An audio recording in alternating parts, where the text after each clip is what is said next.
கோவக்காய் சாப்பிட்டிங்கன்னா டைனோசர் ஆவீங்கலாம் எனக்கு தெரியல.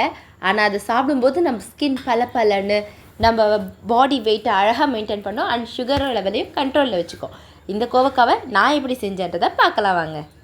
கோவக்காய் பார்த்திங்கன்னா ரொம்ப சிம்பிள் ரெசிபி. ஒரு கடாயில் எண்ணெய் விட்டு கடுகு சேர்த்து பொரிஞ்சதும், பூண்டு தட்டி வச்ச பூண்டு அதில் சேர்த்து கொஞ்சம் பொரிஞ்சதும் நம்ம குட்டி குட்டியாக கட் பண்ணி வச்சுக்கணும். கோவக்காவை நான் இந்த மாதிரி ரவுண்டாக கட் பண்ணியிருக்கேன்.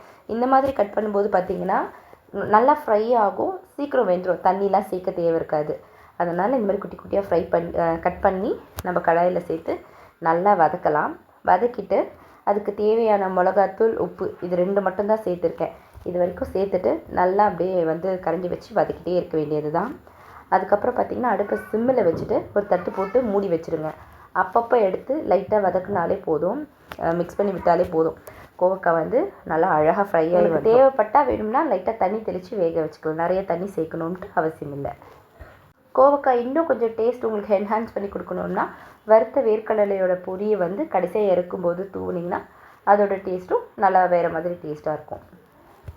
லெமன் ரைஸோடு இந்த கோவக்காவை அவருக்கு லஞ்சுக்கு பேக் பண்ணி கொடுத்துருக்கேன். எப்படி இருந்துச்சுன்றதை அவகிட்டே கேட்கலாம் வாங்க. அம்மா செஞ்சு கொடுத்த இந்த கோவக்காவோ லெமன் ரைஸ் எப்படி இருந்தது? சூப்பராக இருந்தது. நேற்று செஞ்சு கொடுத்த பாவக்காய் எப்படி இருந்தது? நல்லா இல்லையா? இன்னொரு நாள் செஞ்சு தட்டுமா பாவக்காய்? கோவக்காய்